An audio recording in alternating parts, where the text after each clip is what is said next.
the 9th of May 1941. North Atlantic. The sea is cold enough to burn the lungs. A grey swell lifts HMS Bulldog and Broadway as depth charges roll off their sterns like iron rain. Somewhere below, the German submarine U-110 has been forced to the surface, her black hull bleeding air, her crew scrambling into the water. On the British destroyer's deck, a small boarding party hesitates only a heartbeat before pushing a dinghy toward the dying U-boat. The submarine is supposed to sink scuttling charges, open vents, a last act of denial, but the ocean takes its time. A narrow window opens. Inside the U-boat, lights flicker, oil slicks the ladder rungs. A Royal Navy rating shoulders through the control room, boots clanging on metal, following shouted orders that sound muffled in the steam. He reaches the radio shack, wooden knobs, a tangle of cables, a compact, unremarkable box the colour of gunmetal, hinged lid, a keyboard that looks like a typewriter from another planet. The device has a name the Germans swear by Enigma, and they trust it like they trust the ocean's horizon, infinite, inviolate, unbreakable. The boarding officer lifts the machine. Another sailor rifles drawers and steel lockers for codebooks, weather tables, rotor settings, anything with the day's bloodstream in it.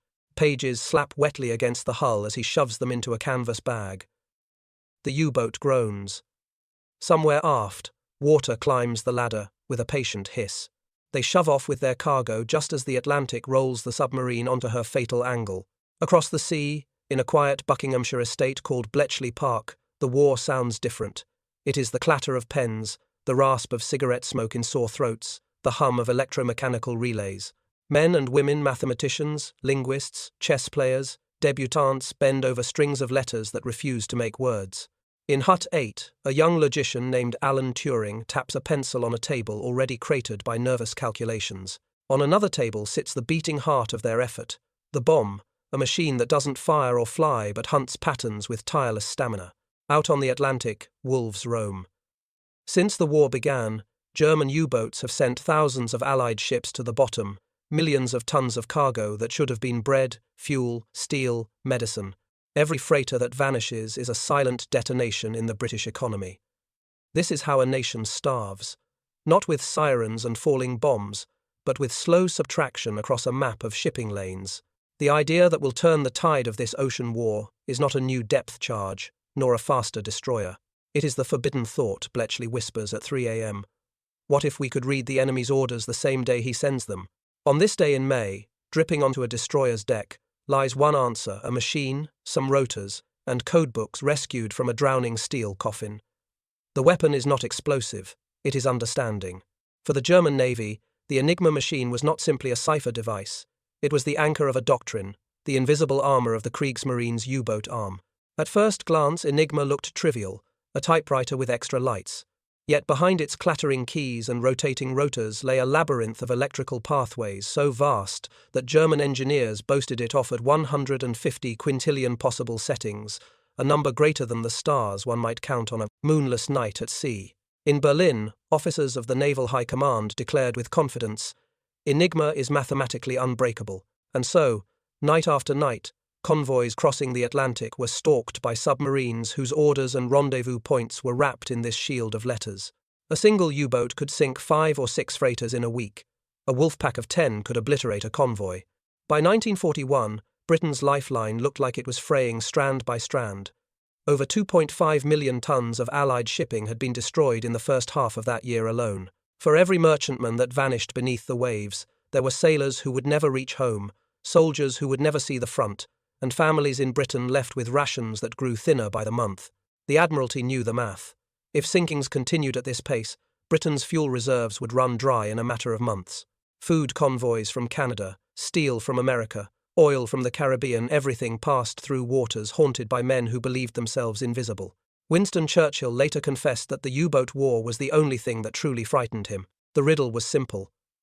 How could you fight what you could not see, what you could not hear, and what you could not anticipate? The answer began in unexpected places. Years before the war, Polish cryptologists, led by Marian Rejewski, had achieved early breakthroughs by mathematically reconstructing Enigma's wiring. They even built replicas of the machine. But when Germany invaded Poland in 1939, the secret had to flee with the men who discovered it. In a quiet handoff, Polish intelligence shared their work with British and French allies. The foundation was laid, but the war had already begun to move faster than theory. At Bletchley Park, a Victorian mansion 50 miles northwest of London, an army unlike any other was gathering. They were mathematicians from Cambridge, crossword puzzle champions, Egyptologists, debutantes fluent in German, and engineers who could solder circuits with the patience of monks. Among them was a shy, eccentric genius named Alan Turing, who had once studied abstract logic and was now asked to apply it to the most practical question imaginable. How do we read the enemy's mind? The early attempts were crushing. Each dawn brought a new Enigma key setting, changing the machine's wiring and scramblers. Without knowing those settings, yesterday's insights evaporated.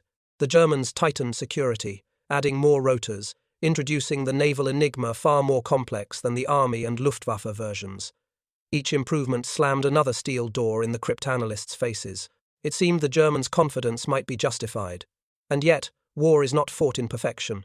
It is fought in human error.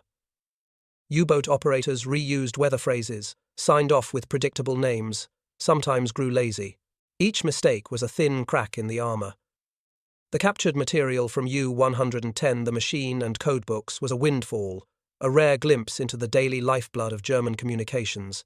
It was not enough on its own, but in the hands of Bletchley's analysts, it was the missing spark.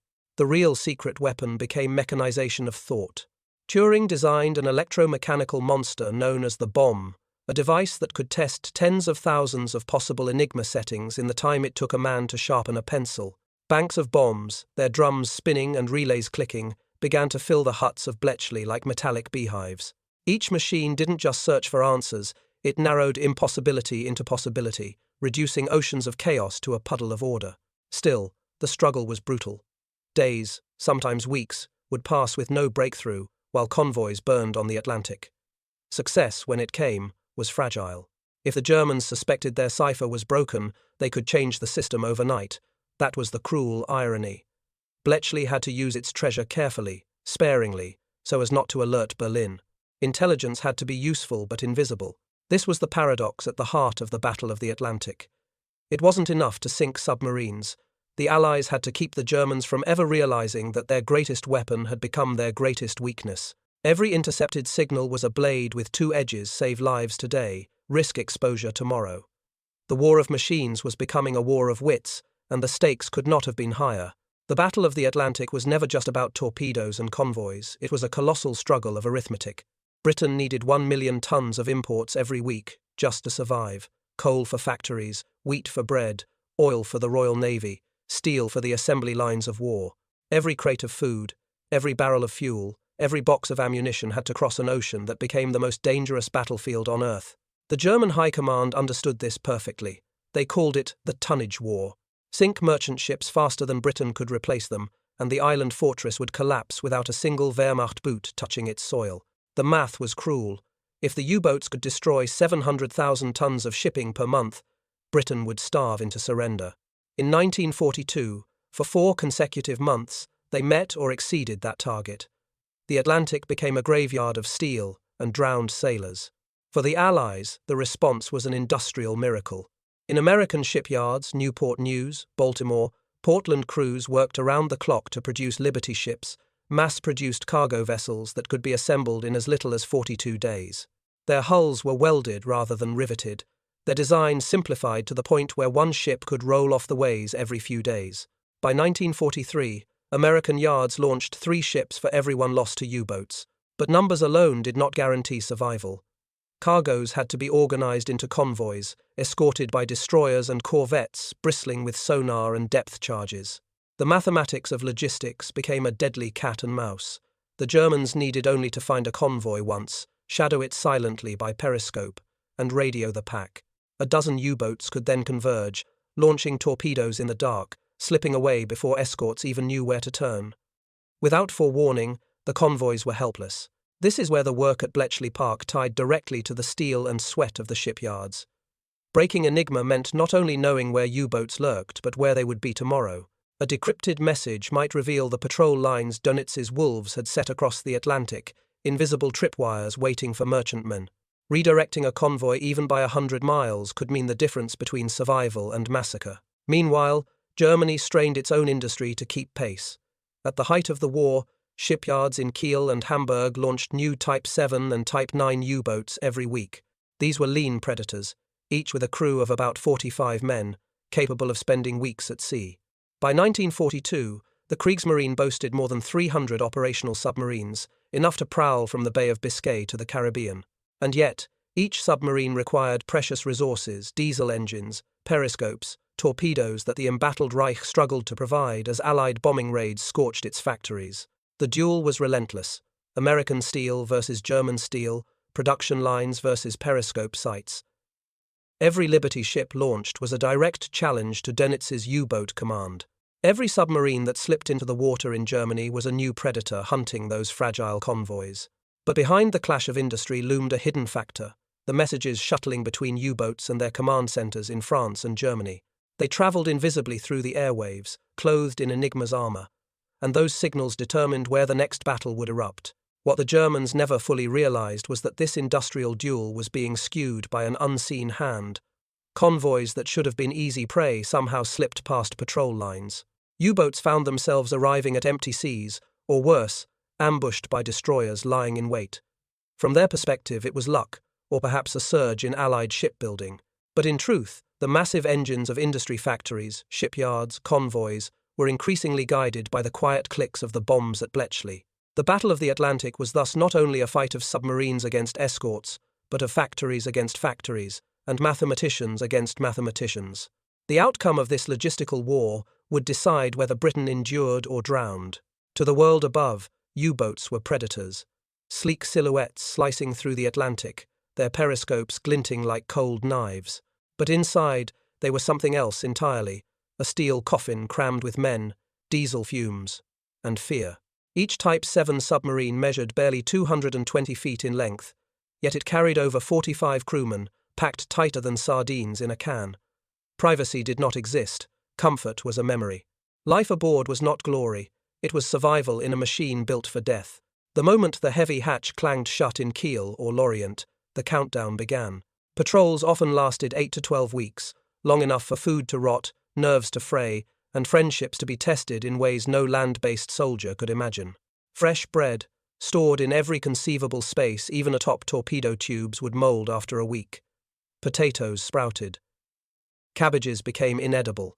Soon, meals consisted of canned meat, tinned fish, and black coffee brewed with brackish water.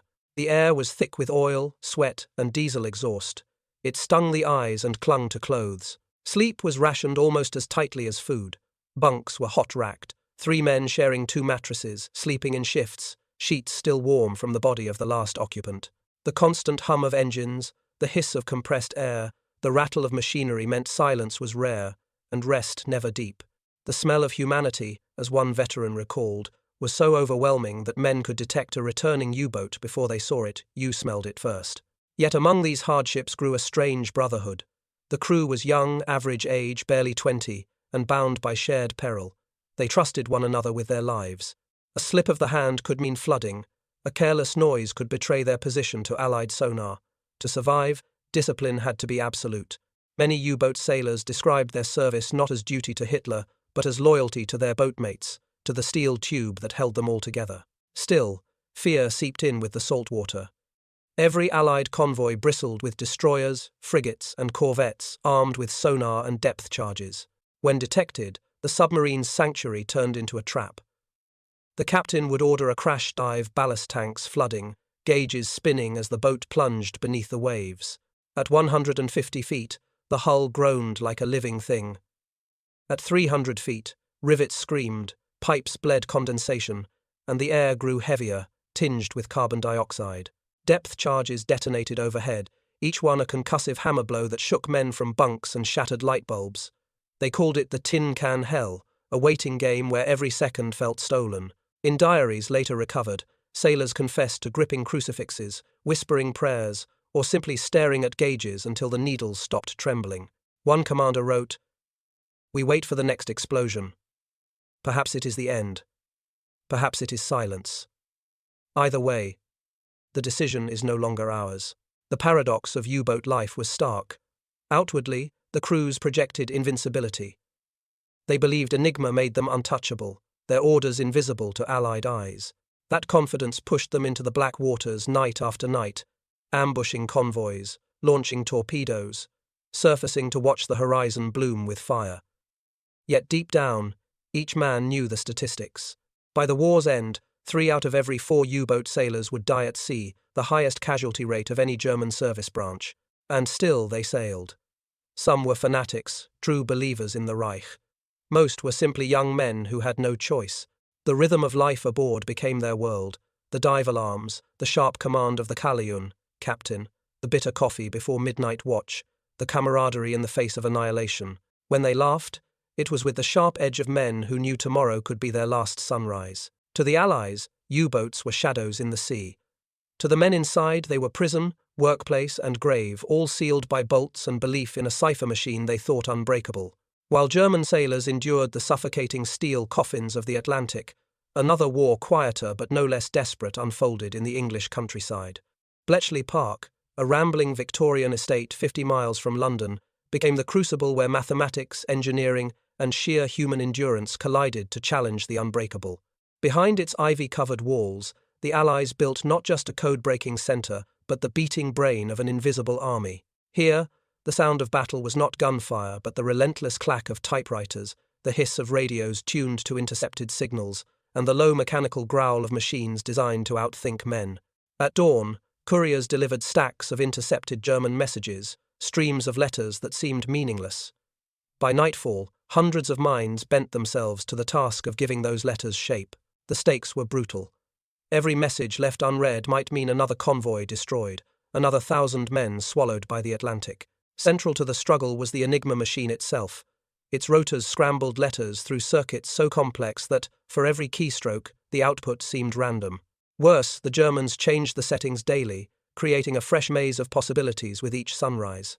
By 1941, with the introduction of the naval Enigma with extra rotors, the possibilities ballooned to numbers so large that even calculating them seemed hopeless. To many, it looked like solving a crossword puzzle while the clues changed every morning and the paper burned in your hands. Enter Alan Turing, a 29-year-old mathematician whose genius lay not in brute force, but in imagining how machines could mimic human logic.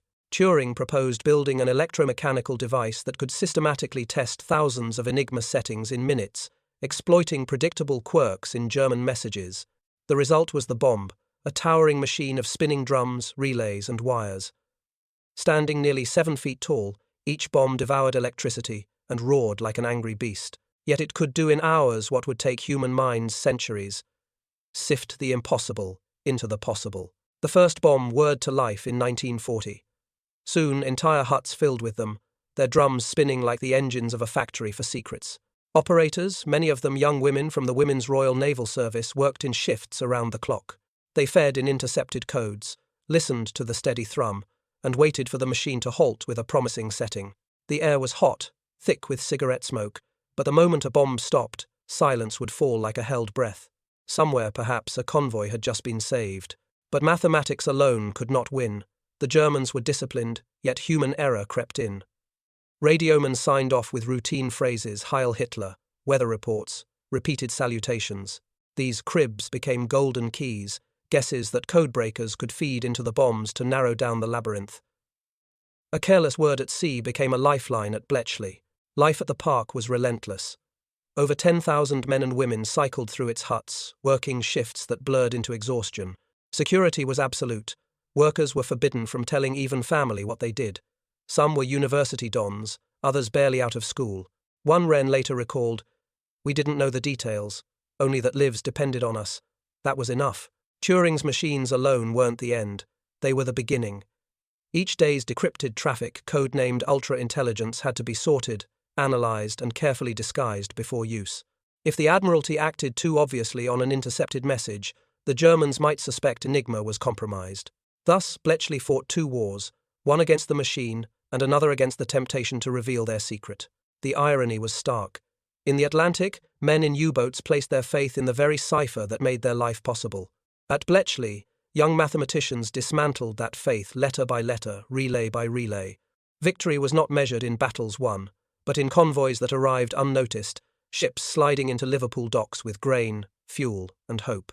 Behind blackout curtains, far from torpedoes and depth charges, Britain's survival was being written in chalk, dust, logic, and the relentless rhythm of machines. If mathematics and machines were the skeleton of the Allied code-breaking effort, then espionage was its bloodstream. The story of Enigma was never confined to Bletchley Park's huts. It also unfolded in the shadows of occupied Europe, on the decks of storm-lashed destroyers, and in the quiet exchanges between spies who risked everything to deliver scraps of paper that could change the war. The first cracks in Enigma's armor came not from Britain but from Poland. In the 1,930 seconds, a team of Polish mathematicians Marian Rejewski, Jerzy Rojicki, and Henryk Zygalski applied group theory and brilliant deduction to reconstruct the internal wiring of early Enigma machines. They even built replicas, the first Allied copies of the unbreakable cipher device. As war loomed in 1939, and Poland stood on the brink of invasion, the Polish Cipher Bureau shared their precious work with French and British intelligence. It was a gift forged in desperation, one that ensured Bletchley Park began its struggle already a step ahead. But mathematics needed fuel keys, codebooks, operator habits, and these often came from dangerous missions at sea. The capture of U-boats 110 inches, May 1941, was one such moment, when Royal Navy sailors snatched not just a machine but current code tables from the sinking submarine. Similar boarding actions occurred throughout the war, each one a race against seawater and scuttling charges. Men dove into half-flooded compartments, tearing open safes, grabbing dripping code sheets before the Atlantic swallowed them. These rescues were fleeting and costly, but the material they produced gave Bletchley a head start that no equation could provide. Espionage also moved across occupied Europe. In neutral capitals like Lisbon, Stockholm, and Bern, agents traded secrets in smoky cafes. A clerk in a German embassy might copy a page of settings. A courier might smuggle a rotor schematic inside a hollow shoe heel. These fragments, once delivered by secret channels to London, were woven into the larger tapestry at Bletchley. The line between mathematics and espionage blurred. Without spies, the machines starved. Without machines, the spies' treasures remained inert. Perhaps the most delicate task of all was protecting the secret itself. Once Enigma began to yield, the Allies faced a cruel paradox: how to act on the intelligence without revealing to the Germans that their cipher had been compromised. Convoys were sometimes rerouted indirectly, or covered by reconnaissance flights staged as if by chance. Submarines were attacked only when plausible deniability could be maintained. In one chilling instance, intelligence revealed an impending German raid on Coventry. Acting decisively might have exposed Ultra. In the end, the city was left to burn. The cost of secrecy was measured in lives, a burden Churchill and his commanders carried in silence. Meanwhile, within Bletchley itself, the workers lived under a blanket of secrecy. They signed the Official Secrets Act, promising never to reveal the nature of their work. To outsiders, they were clerks or librarians. Some went decades without telling even their spouses what they had done during the war. The espionage extended inward, secrecy within secrecy, compartments within compartments, so that no single captured agent could betray the whole. German counterintelligence remained oblivious. Admiral Karl Donitz, mastermind of the U-boat campaign, continued to trust Enigma absolutely. Even when convoys slipped past his patrol lines with uncanny luck, he blamed traitors, radar, or sheer chance, never the sacred machine. In Berlin, Hitler himself once remarked that Enigma was a gift from Providence. He never realized it had already been stolen. Thus, the Battle of the Atlantic was fought on two oceans: the saltwater Atlantic, where ships burned and men drowned, and the ocean of secrecy, where spies, couriers, and analysts ferried fragile fragments of truth across the darkness. Together, they kept the stream of intelligence alive, ensuring that the relentless machinery of Bletchley Park never ran dry. In this shadow war, no gun was fired, no torpedo launched, yet every scrap of paper smuggled, every machine captured, shortened the life of Hitler's most feared weapon. And like all secret wars, its victories remained invisible, buried not beneath waves, but beneath silence. In wartime Britain, the public knew the U-boats only through newspaper headlines and ration cards. They saw maps of the Atlantic with convoys marked like lifelines, and they heard Churchill's grave warnings that the island stood one step from strangulation. Yet they never knew that deep in the Buckinghamshire countryside, an unassuming country house had become the most important fortress of the war, one with no walls, no guns, and no soldiers. Bletchley Park was Britain's quiet heart of survival, and almost no one outside its gates even suspected its existence. Churchill understood the stakes. In 1941, after his first briefing on the code-breaking work, he declared, "This is my golden goose that never cackles." He knew ultra-intelligence, the name given to decrypted Enigma traffic, was too precious to trumpet, too fragile to expose.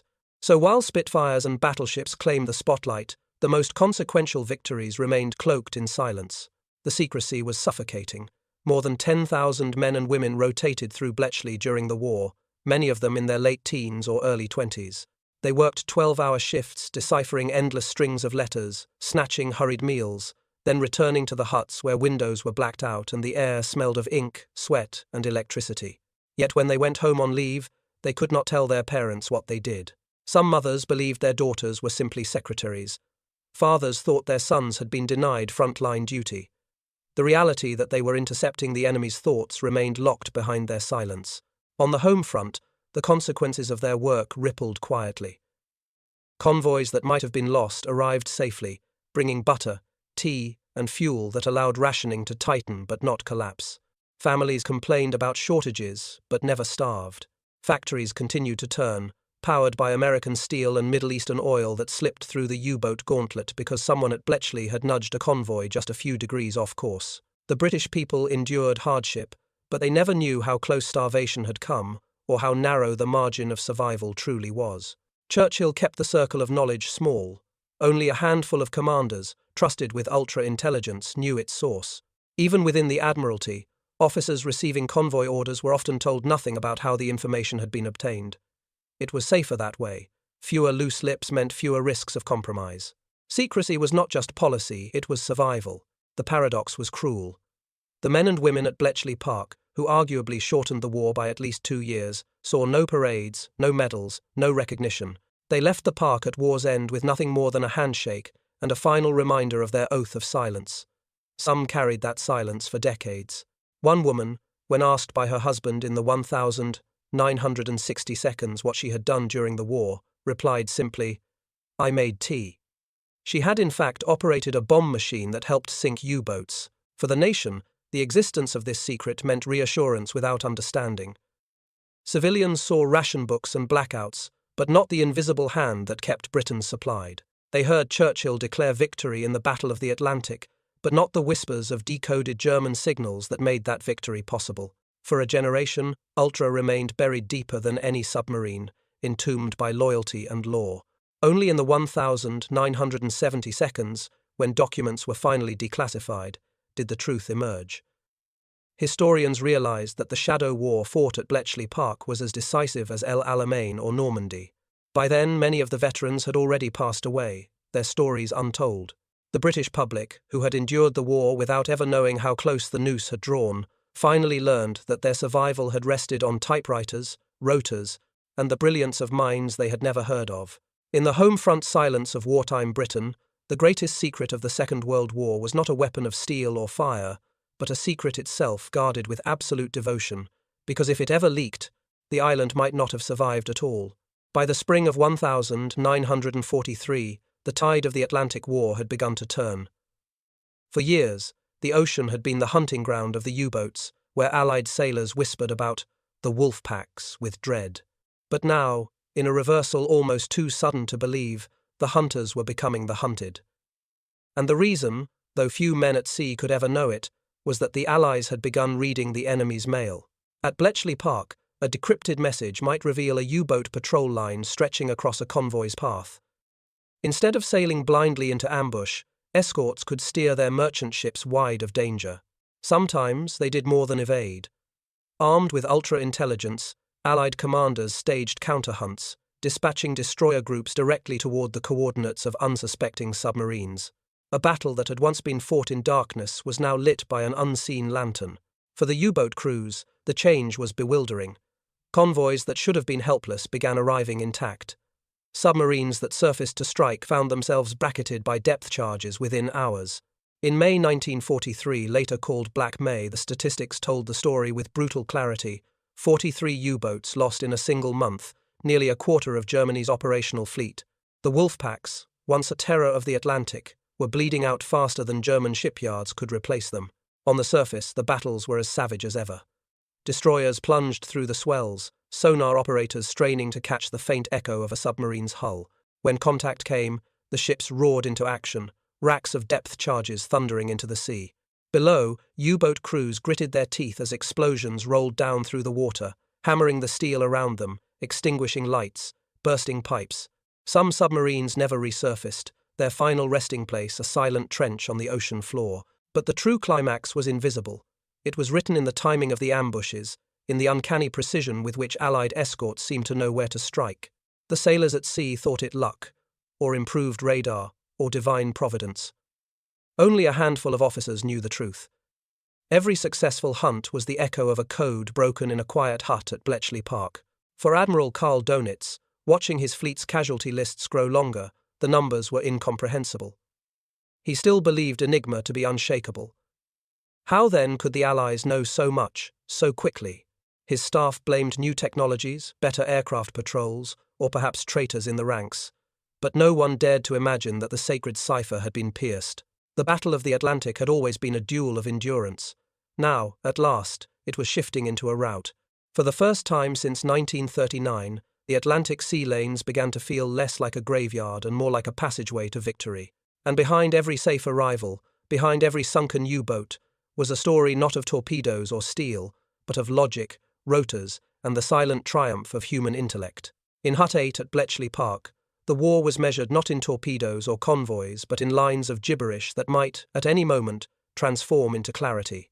Alan Turing often worked in silence, head bent over a desk cluttered with half-burned cigarettes, mathematical notes, and the ever-present hum of the bomb machines just beyond the walls. His colleagues remembered his restless energy walking the grounds in circles, muttering through problems as if conversing with the ciphers themselves. The challenge was brutal. Each day at midnight, the Germans reset Enigma's rotors, plugboards, and settings. Every intercept from the previous day instantly turned to ash, leaving Bletchley to begin again from zero. Turing's breakthrough lay not in brute force, but in recognizing patterns, cribs, predictable phrases like Wetter Vorhersage, weather forecast, or Heil Hitler, that German operators slipped into messages. These small anchors, fed into the bombs, allowed the machines to eliminate millions of impossible settings until only a handful remained. One night in 1941, such a crib changed everything. A German signal repeated a standard weather phrase. Turing seized it, aligned it with the scrambled letters, and set the bomb's drums spinning. Hours later, the machine shuddered to a halt. The settings it suggested were tested on an Enigma replica, and suddenly the nonsense letters dissolved into German words clear, coherent, unmistakable. It was the first time the naval Enigma, long considered untouchable, had yielded. A chain of symbols became an order to a U-boat wolf pack, complete with coordinates. The room fell silent as the truth sank in. They were reading the thoughts of the Kriegsmarine in real time. For the exhausted staff of Hut 8, the moment was electric. Wrens carried the decoded sheet to analysts, who confirmed its accuracy. Couriers rushed it to the Admiralty, where officers realized they now held the power to steer entire convoys away from disaster. One recalled, "It was like turning on a light in a dark room. For the first time we could see the enemy." Turing himself reacted with characteristic understatement. He made a note in the logbook, murmured something about refining the process, and returned to his calculations. But everyone in that hut understood that history had just shifted. From that night onward, the ocean was no longer entirely Germany's domain. The victory was fragile. The Germans would soon add more rotors and increase complexity, forcing Bletchley to adapt again and again. But the wall had cracked, and once cracked, it could be breached. Turing's machines, multiplied across the huts, would grind through the impossible day after day, dragging secrets into the light. The war in the Atlantic had been a battle of blindness. With that single breakthrough, the Allies opened their eyes. In Berlin, the confidence in Enigma was absolute. The machine had been designed by engineers, sanctioned by the Kriegsmarine, and reinforced by daily discipline.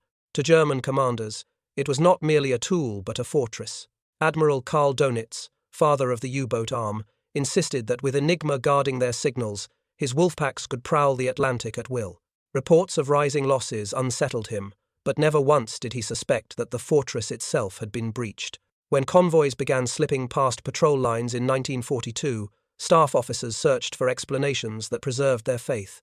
They blamed Allied radar, which was indeed improving.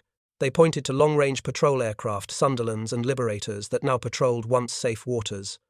They even suspected traitors within occupied ports, dock workers leaking convoy schedules. Anything seemed more plausible than the idea that their unbreakable cipher had been cracked. Even Hitler shared the delusion. Briefed occasionally on U-boat operations, he praised Enigma as a miracle of German science, a divine safeguard gifted to the Reich. The Führer was obsessed with betrayal, always seeing spies and conspiracies in shadows. Yet the possibility that his own cipher system was compromised never crossed his mind. The irony was almost cruel. A man paranoid of plots was blind to the one that mattered most. Meanwhile, the U-boat crews carried their faith into the Atlantic. They tapped orders into Enigma's keys with casual confidence, never doubting that their messages travelled in perfect secrecy. Some even joked about Allied incompetence, mocking the convoys that sailed straight into ambushes.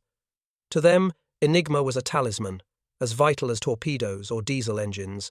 They never realized that, by 1943, each keystroke was already echoing in the huts of Bletchley Park before their torpedoes even left the tubes. The Axis response to mounting U-boat losses was to double down. Dönitz demanded more boats, more wolf packs, more aggression. German shipyards strained to launch new submarines, while engineers introduced refinements like the four-rotor naval Enigma in 1942. Each modification slowed Bletchley temporarily, but never stopped it. Within months, the bombs adapted, and the cycle resumed. U-boats redeployed, convoys rerouted, the silent slaughter of submarines accelerating. The tragedy was not that the Germans failed to defend their cipher, but that they never recognized it as a vulnerability at all. In their eyes, the battlefield was material steel against steel, ship against submarine. They could not imagine that the war might be decided by chalkboards, wires, and the quiet persistence of logicians. Thus, while Dönitz urged his captains to greater ferocity, and Hitler railed against phantom traitors, the real betrayal was already complete. It was not in the hearts of men, but in the silent surrender of Enigma's secrets delivered, day after day, to the enemy they believed blind. By mid-1943, the statistics told a story more decisive than any speech or communique. The U-boat campaign, once the greatest threat to Britain's survival, was collapsing under the combined weight of industrial might, improved weaponry, and most crucially ultra-intelligence. For the first time since the war began, the Atlantic sea lanes were no longer a killing ground, but a lifeline. Convoys that had once been lambs to the slaughter now arrived in Britain with surprising regularity. The tonnage of Allied shipping lost plummeted, from nearly 700,000 tons per month in early 1943 to less than 100,000 tons by year's end. The effect was immediate. Fuel stocks stabilized, wheat shipments filled Britain's bread baskets, and American tanks, planes, and ammunition streamed eastward to feed the coming invasions. The Royal Navy and US Navy gained a lethal edge. With ultra-decrypts, they could plot U-boat patrol lines and send hunter-killer groups straight into ambush. Escort carriers, small aircraft carriers built to protect convoys, used decrypted intelligence to launch patrol planes into precise patches of ocean. For U-boat captains, the Atlantic suddenly seemed haunted. They surfaced at night to charge batteries, only to find radar-equipped aircraft bearing down. They maneuvered into positions for attack, only to be met by destroyers already waiting. The losses were staggering. Between March and July 1943, Germany lost over 120 U-boats, a casualty rate unsustainable even for its efficient shipyards. Crews, once considered elite, were now perishing faster than replacements could be trained. By late 1943, the average life expectancy of a U-boat sailor had fallen to a matter of weeks. The hunters had become prey, their steel coffins turned into iron tombs littering the ocean floor. Strategically, the consequences were enormous. Securing the Atlantic meant securing the pipeline of American power. Without convoys, there could have been no build-up in Britain, no stockpiling of supplies, and no launching of Operation Overlord, the D-Day invasion of Normandy, in June 1944. Historians later agreed, without the cracking of Enigma, the invasion of Europe might have been delayed by years, perhaps until nuclear weapons were ready. Even in the Mediterranean, the ripple effect was felt. Supplies reached North Africa in sufficient strength to sustain Montgomery's Eighth Army, leading to victories at El Alamein and beyond. The Atlantic victory was not just about Britain's survival, it was about giving the Allies the freedom to project power wherever they chose. The Battle of the Atlantic was often called the longest battle of the Second World War, stretching from 1939 to 1945. Its turning point came not with a single ship sunk or a single convoy saved, but with the steady, invisible drip of intelligence that turned chaos into clarity. By breaking Enigma, the Allies broke the back of the U-boat threat. For Germany, the defeat was catastrophic. Dönitz had promised Hitler that the U-boats would strangle Britain into submission. Instead, by 1943, it was the submariners themselves who were drowning, sacrificed to a war they could no longer win and to a secret weapon they never saw coming. In the spring of 1943, as the tide of the Atlantic turned, a small moment in an otherwise ordinary day captured the essence of the secret war.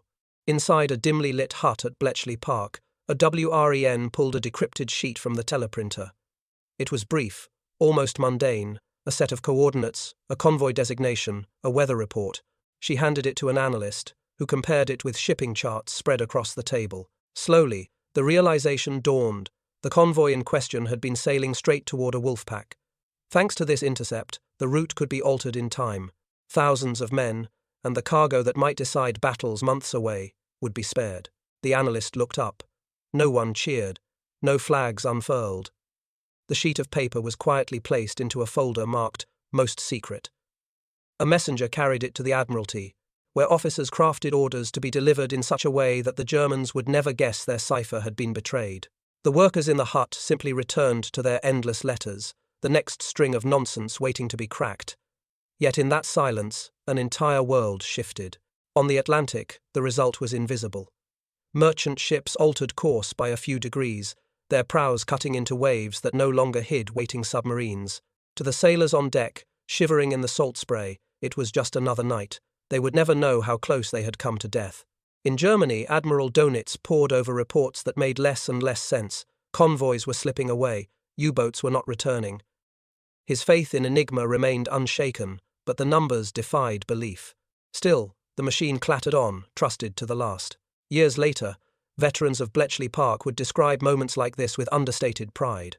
One remembered, "You never knew the names of the men you saved, but you knew they were out there, somewhere, because of what you did at this desk." It was a symbolic victory not because it was dramatic, but because it was hidden. A war decided not by great clashes of steel, but by a sheet of paper, a pencil mark on a chart, a whisper across the Admiralty's wires. The Allies had seized control of the Atlantic, not with louder guns, but with quieter truths. That fragile sheet of decrypted text, filed away under lock and key, was the embodiment of Ultra, a weapon more powerful than any torpedo, and more closely guarded than any battleship. A weapon forged from secrecy, silence, and the unyielding conviction that knowledge itself could save a civilization. The Battle of the Atlantic ended not with a single thunderclap, but with a long, steady unraveling. By 1944, the wolf packs that once prowled the North Atlantic in confidence had been reduced to a shadow of their former menace. Convoys steamed with growing assurance, escorted by destroyers, frigates, and aircraft that seemed to appear everywhere at once.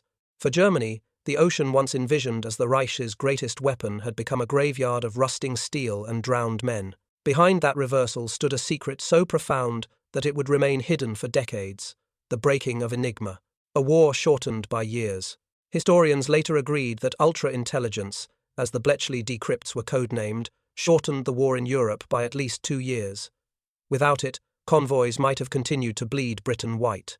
The D-Day invasion of June 1944, reliant on a torrent of supplies from America, could have been delayed until 1946 or perhaps abandoned altogether if Britain had been starved into negotiation. The ripple effect was staggering. Fewer U-boat attacks meant more food on British tables, more fuel in Allied tanks, and more American soldiers crossing the ocean safely. Churchill himself later declared that, "The only thing that ever really frightened me during the war was the U-boat peril." Ultra had exercised that fear. In silence, it had saved the war's greatest gamble, the silence of victory. Yet the men and women of Bletchley Park saw no parades. At war's end in 1945, they were quietly dismissed, bound by the Official Secrets Act never to reveal what they had done. Many returned to ordinary lives, teachers, clerks, engineers, carrying a secret they could not share even with family. One veteran recalled, "My parents thought I had wasted the war behind a desk. I let them believe it." The cost of secrecy was personal. Alan Turing, whose genius had animated the bomb and paved the way for modern computing, received little recognition in his lifetime. Hounded by prejudice, persecuted for his private life, he died in 1954, never fully honored for the civilization he had helped preserve. It would take decades for his name to be publicly celebrated, his portrait to hang in the very halls of government that once condemned him. Germany's blind faith. On the other side of the war, the tragedy was doubled by ignorance. Admiral Karl Dönitz never suspected the truth. He attributed his losses to Allied radar, aircraft, and industrial might. Even as the statistics grew catastrophic, hundreds of submarines lost, tens of thousands of sailors gone, he insisted that Enigma remained unbroken.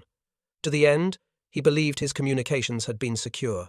The faith of the Kriegsmarine in their machine was absolute, and it led thousands to their deaths. For the U-boat crews, the disillusionment came only after the war. Survivors learned that the invincible cipher they had trusted with their lives had been compromised for years. It was like being told your lifeboat had a hole in it the entire time, one veteran said bitterly. Their courage had been real, but it had been spent in the service of a cause already doomed by secrets they never glimpsed. A new kind of warfare. The breaking of Enigma marked a turning point not only in the Second World War, but in the history of warfare itself. It proved that battles could be won not just with steel and fire, but with information. It showed that the invisible could outweigh the visible, that a code cracked in silence could sink more ships than 1,000 bombs. In many ways, Bletchley Park was the forerunner of the information age. The bombs were precursors to digital computers, machines designed to think faster than humans, to grind through possibilities until truth emerged. After the war, the lessons learned in those huts influenced computing, cryptography, and intelligence gathering for generations. The Cold War that followed was shaped by these legacies: satellites, code-breaking agencies, and the understanding that no communication is truly unbreakable. The shadow war of Bletchley never ended, it simply evolved. The human dimension. But beyond the technology and strategy lies the human story. The young Wrens who kept the bombs running, the mathematicians who scribbled through sleepless nights, the couriers who carried intercepts across darkened England. Their contribution remained anonymous, even as their work saved millions. One former codebreaker, interviewed in the 1980 seconds, said simply, "We knew we were saving lives, but we never saw them. That was the hardest part. Our victories were invisible. And yet, those invisible victories mattered. Every convoy that docked safely in Liverpool meant a shipload of men who lived to fight another day, a shipment of food that kept a family fed, a barrel of oil that powered a tank rolling through Normandy. The work at Bletchley was not abstract. It was carved into the fate of millions who never even knew their names. The legacy revealed. When the ultra-secret was finally declassified in the 1970 seconds, the revelation stunned the world. What had seemed a battle of brute force was revealed as a triumph of intellect. The veterans of Bletchley Park, many by then elderly, were at last free to speak. They discovered that their silent war had not been forgotten, it had simply been hidden, waiting for history to catch up. Today, Bletchley Park stands as a museum, its huts preserved, its bombs reconstructed. Visitors walk through the rooms where young men and women once bent over endless ciphers, and they marvel at the ordinariness of the setting. It is a reminder that history is not always forged in the roar of guns, but sometimes in the quiet scratch of pencils, the click of relays, the patience of minds refusing to yield. Closing reflection. The story of Enigma is, in the end, the story of irony. A machine built to guarantee secrecy became the instrument of its owner's defeat. A nation that trusted steel and fire lost to chalk and logic. And a group of ordinary men and women, hidden in the English countryside, shaped the outcome of the greatest war in history without ever firing a shot. The Atlantic still holds the wrecks of hundreds of U-boats, tombs of those who believed themselves invisible.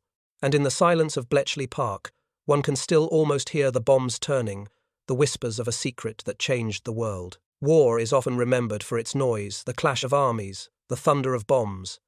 But sometimes, the most decisive victories are the quietest. The breaking of Enigma was such a victory, silent, invisible, and utterly decisive.